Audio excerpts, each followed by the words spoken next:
B, want to talk about Bam? Speaking of the Lakers, he scored 83 points. I mean, Oh he yeah, he beat Kobe's therefore, record. yeah, he beat Kobe. So, I mean, here's my thing. I feel Kobe like doesn't have a record. Kobe does not Oh, have a right. record. Oh, I was like, Exactly. speaking of the Lakers, what was that transition? Lakers fans are mad, though. Yes, It's pretty funny. Bam. Yeah. I mean, Bam doesn't really have a record either. no, but It's I Will's think record. it's Wilt's record. But I think it's funny to me because so much. I don't want to say Kobe sucks as a player. He's a great person, debatable, but so much I think, especially as someone who came into basketball in the mid I don't even 2000s, think in the like 90s. the basketball respecters and like teammates of his would describe him that way, even if you ignore all the off team stuff. Yes, I think as much as he did a lot, he won multiple championships and he built such a narrative and the story of Kobe, I think is way bigger than Kobe the human being, if that Yeah. makes sense. And I think a big part of that in this context was that we mythologized that 81 point game as this big thing. And that, well, especially because he has a lot of stands and it's very much within that framework of stand culture.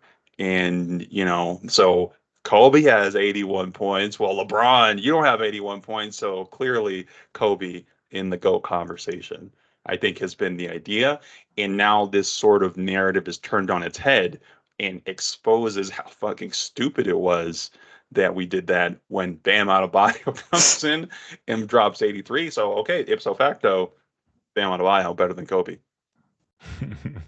It's kind of a wild night. I didn't get to watch the first 3 quarters. I was at work, but I was just getting updates on my phone here and there. I think he had like 30 in the first quarter, and he had like 50 by halftime or He was something like that. cooking.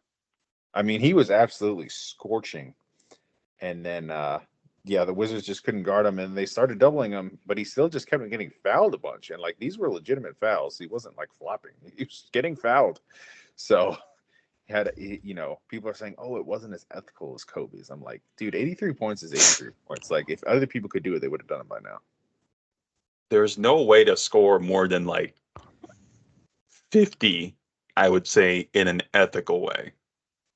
As we know, given that our very own Jamal Murray holds the record for most points without a free throw, and it was 50. And until somebody proves that you can do otherwise, then, he's got that claim. Therefore, Jamal Murray better than Kobe. Yeah. Ipso facto. Here for it.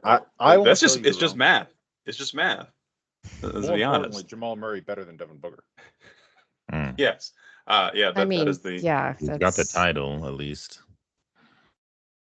I think yeah.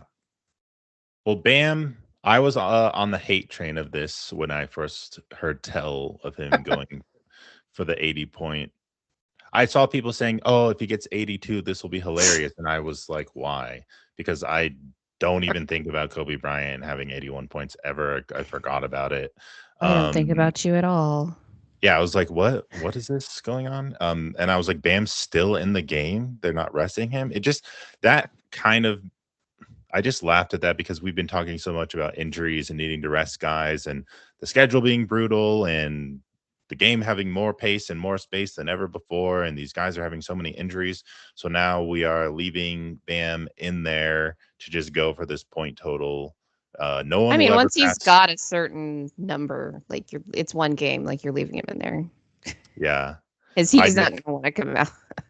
True. No, I don't blame them for going for it at the end of the day, but there's just a little part of me that just didn't like seeing it. And, you want the sport to be, have integrity and have, honor. And if you're, it's the Wizards. I don't care. If you're blowing a team out, you should bench your starters, but whatever.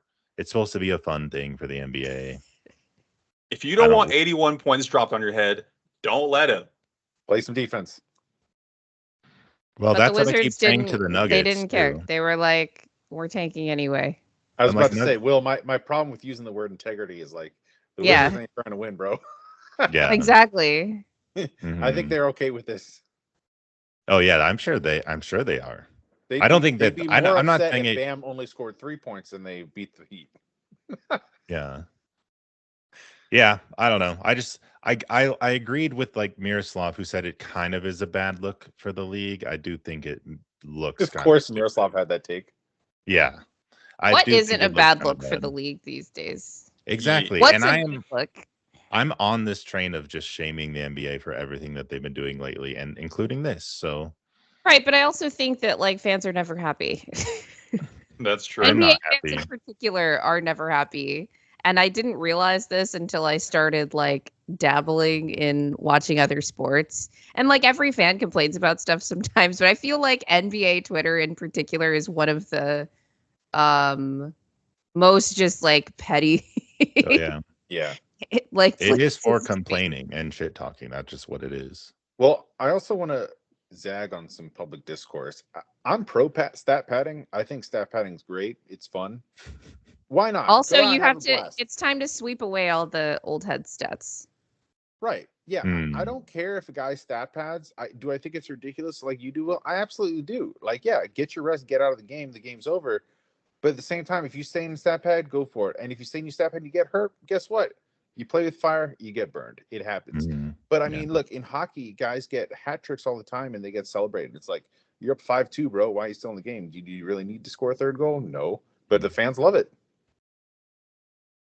Yeah. There Yep. was an interview I saw with I think it was with Nick Young and him and I might have been Gilbert Arenas. It might have been somebody else, but they were talking about the game and asking and Nick kind of had similar concerns about like it doesn't feel right, and I get to some degree it doesn't feel right, but at the same time, the end of the clip was this: if you had 81, what would you do? How would you Yeah. feel if coach took you out of the game? Mhm. Well, one of my favorite tweets was I don't know why this guy's carrying water for Kobe, but Sam Amick, who's like, big time writer for The Athletic, tweeted that Bam should have checked himself out at 80 points in respect Yeah. for Kobe Bryant. And ever since then, there's been multiple people writing tweets like worded that way, like when somebody's about to break a record, like should have stopped out of respect. Like you Yeah, should Yeah. that is the stop dumbest trying to break part. records. Because Kobe wouldn't have respected that. No. Yeah. Yeah, I think I was kind of on the more like negative to like kind of not neutral, but I didn't really care about Bam's 83-point game until people started doing that, like not the joking part, but like I saw the Amick tweet and I'm like, actually no, I don't believe in reverence in this Mhm. in this case. That game, by the way, where Kobe had the 81, also a blowout by, the 2000 standards. It was like 122 to 104 or 102. It was like a 20-point game, that's a huge blowout. It feels like people Mm. weren't there. Yeah. Like It's that's how it almost feels to like- me. Like y'all weren't watching them be like like force feed Kobe the whole night. Like Mhm. that Raptors team wasn't also bad. That all these very familiar dynamics that we see with a lot of these games. I just also I hate the Lakers and I hate Kobe. Yeah. I just I'm not wanted gonna to amend, like, once I did hear about the Kobe side and then seeing how Kobe stands were mad about it and like those tweets that you were talking about, how he should have not gotten the record out of respect, I was all for it. Yeah. I was missing that point initially because I just don't care about Kobe, but ultimately it's fine. Like, I think people should just have fun with it. I don't care that he got 83. But the reason why I was initially mad at it was mostly because I just don't want anyone who's not on the Nuggets to like have good things happen. success. Yeah, I just I really Man, you're a real hater. yeah, I respect no, it. yeah, that's Will, the somebody has to win the East. Somebody's going to get a trophy no matter what. Nothing that is. Nah, I nah. know. Once if the Nuggets get knocked Will out of the wants to win the playoffs, East, the Western Conference Finals. if the Nuggets get knocked out, I hope everybody else loses. I hope the Yeah, league shuts Just cancel cancel down. the season. lockout. Yeah, just end it. Just end it. Call it a day. But I do think so. Kind of parlaying off that, I think there's some degree to which it folds into a whole. I think we're starting to critique the era of basketball that we're in, even though I think a lot of the reasons that we are here is that we as fans got what we wanted.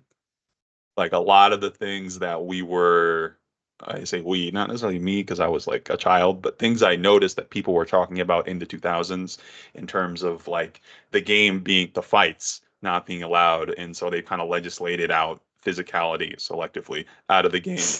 Um, the way that like things are that people like the high scoring game, so now everyone shoots threes and everyone's foul dating, and there's a lot of people didn't like that David Stern was so petty, very like tyrannical, and I think Adam Silver, he's kind of like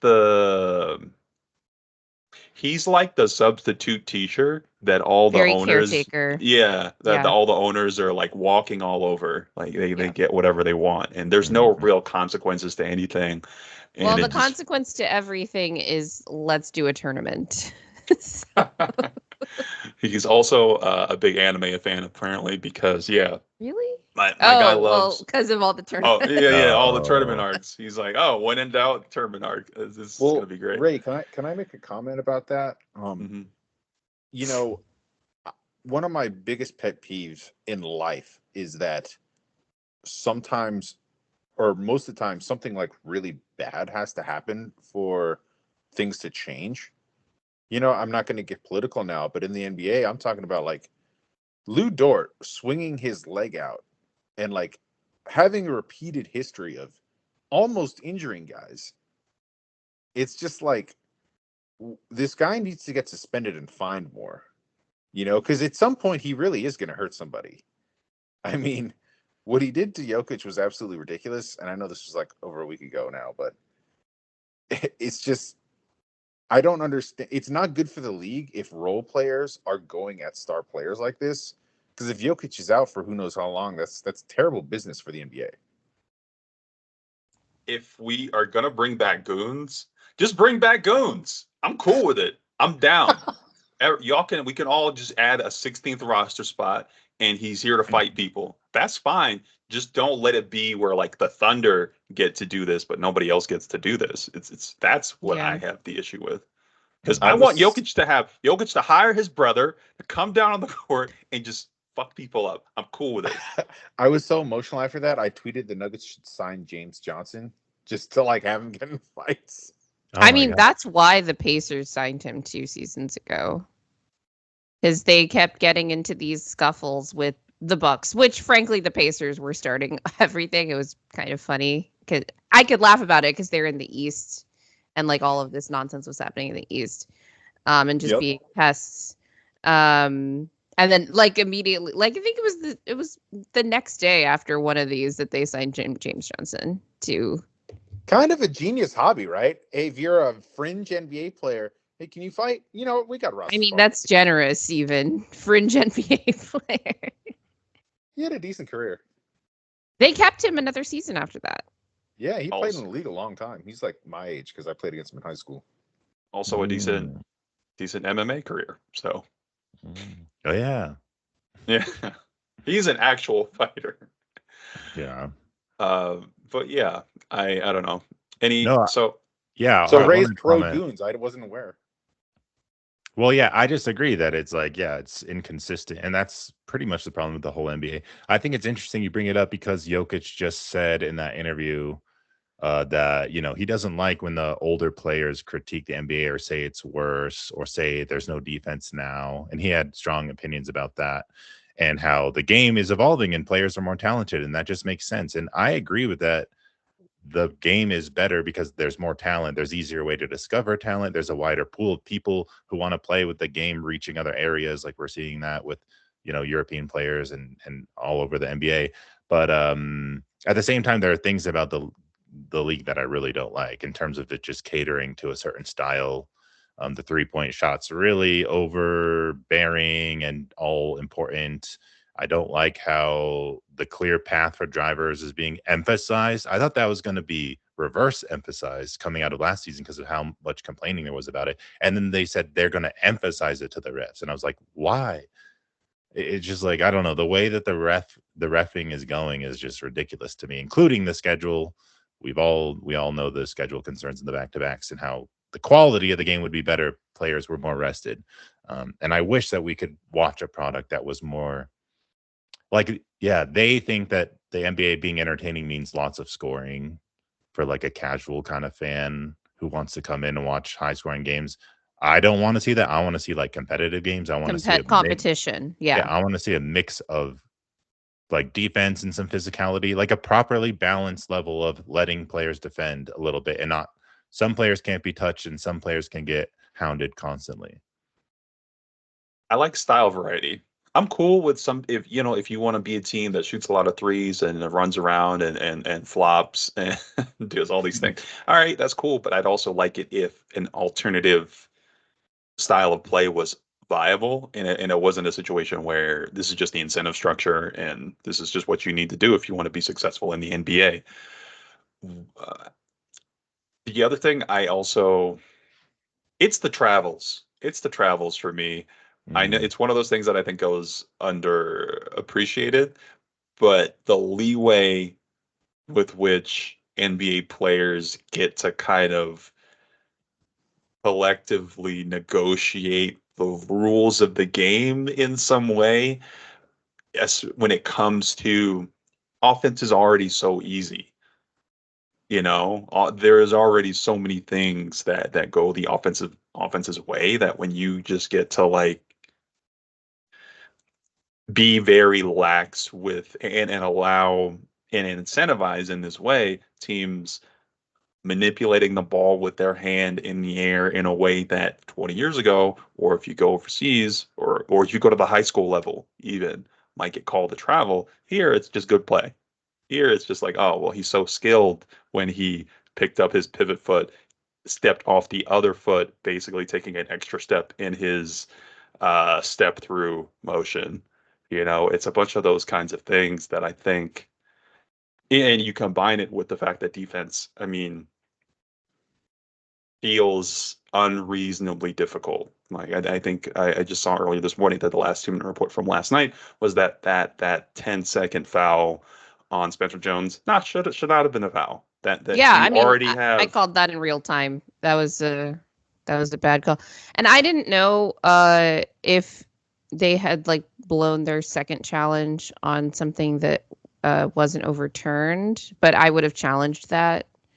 I don't remember.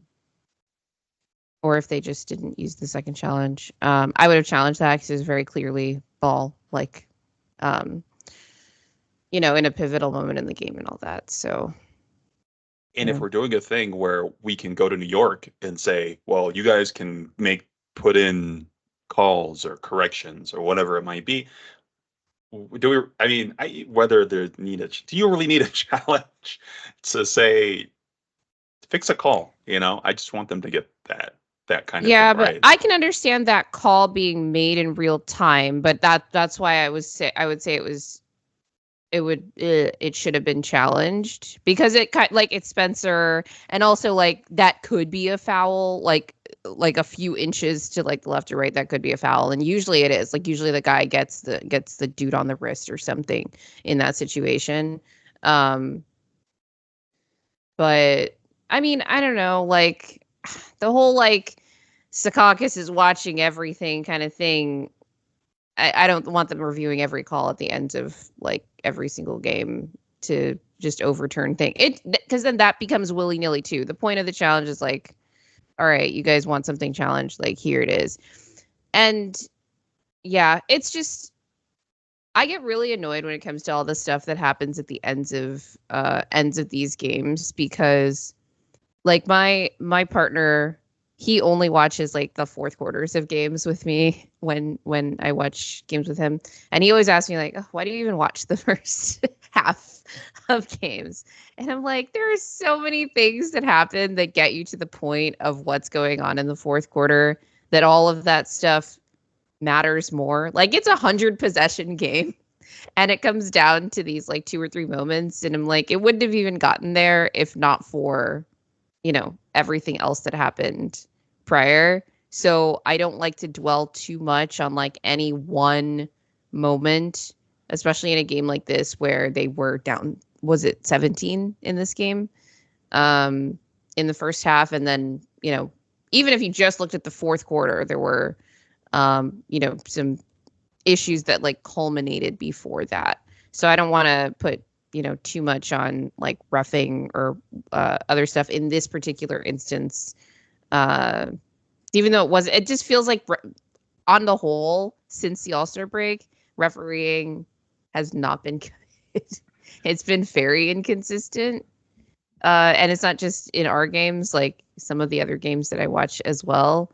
And I don't know what's going on with that because it's not like a consistent trend like it was, a couple years ago when they just like started letting everybody like hack everyone after the All-Star break. It's not like that. It's just like bad, and I don't know what's going on there. So this just felt like a continuation of that. I'd like it if maybe the NFL does a thing where they do have challenges, but for on a scoring play or plays within a certain time, I believe everything is reviewable. Not necessarily that you have to throw a challenge that they will review things if they are not called correctly. I think the NBA could do something similar in like the last minute, the last 30 seconds. I think these kinds of calls are so important, so critical to the integrity of the game.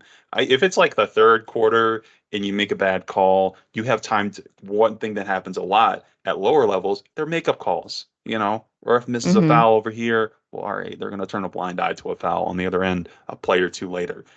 In the last 10 seconds of the game, you don't have. It's so. Yeah. These can make and break seasons.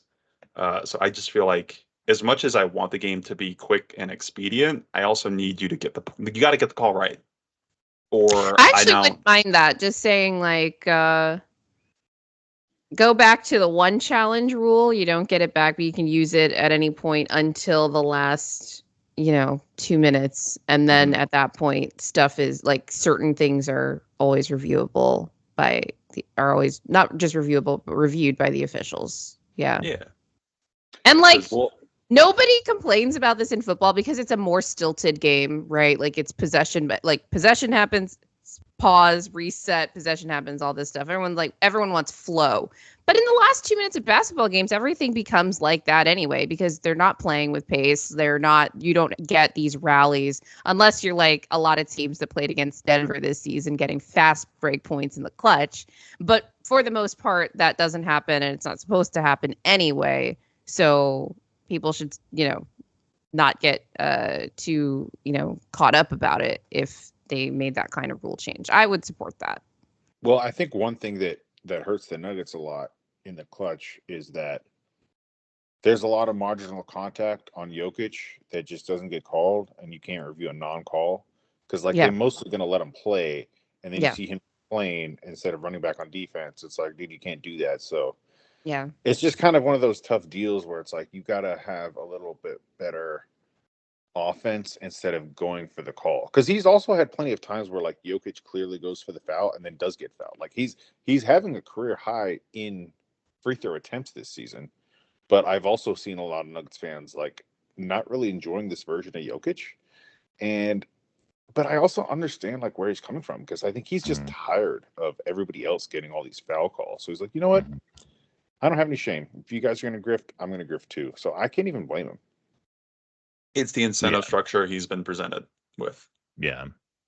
I don't blame him either, but there are times where it was like he went for a call in a like pivotal moment of a game that led to a turnover or something. You're like, oh, if you just actually played, we'd probably have a better chance to win because you were so good you could have scored. But it happens only a couple times, and it sucks. And you think you should have known you weren't going to get that call, Jokic, but he might have gotten the call. I don't know. It's a tough one.